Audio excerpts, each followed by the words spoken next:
कुपोषण मनोजदादाच्या इच्छाशक्ती आणि त्यांना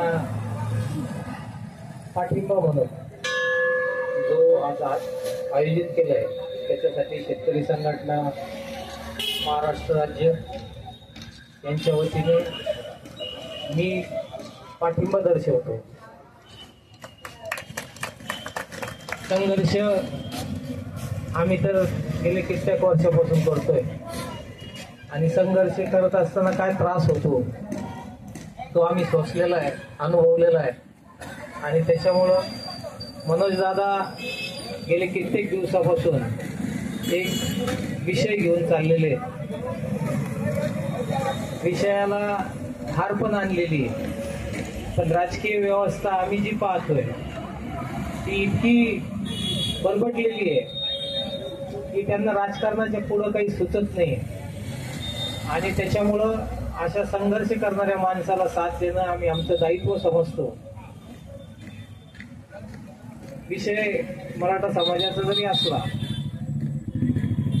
प्रश्न आहे की जी व्यवस्था त्या समाजाला पूर्णपणे आता संपवायच्या मार्गावर लागलेली आहे, त्याच्यासाठी संघर्ष करणारा एक माणूस ज्याने उभ्या महाराष्ट्राला हे दाखवून दिलं की प्रामाणिक विषय घेऊन जर आपण गेलो तर व्यवस्था ही वागते, झुकते आणि वेळप्रसंगी मोडते देखील।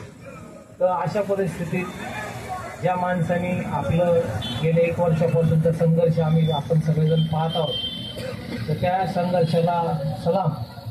अशी माणसं समाजात जन्माला येणं हे या समाजाचं खरं भाग्य आहे की जे लोक समाजासाठी स्वतःचं अस्तित्व, स्वतःचं घर, स्वतःची तब्येत ही पणाला लावून विषय धडाडीने पुढे नेण्याचा प्रयत्न करतात, अशा लोकांसाठी आम्ही शेतकरी संघटना म्हणून आमचं एक दायित्व समजतो आणि त्या विषयाला मनोजदादाच्या मागं आम्ही खंबीरपणे या विषयामध्ये आहोत। शेतकरी संघटना पूर्ण ताकदीनिशी ज्या ज्या ठिकाणी ज्या ज्या समाजावर अन्याय होईल त्या त्या ठिकाणी आपली भूमिका मांडल्याशिवाय राहणार नाही। त्याच्यामुळं आम्ही आज नेवासा तालुक्याच्या वतीने जे 1 दिवसाचं लाक्षणिक उपोषण केलेलं आहे त्याला पूर्णपणे पाठिंबा देतो। धन्यवाद।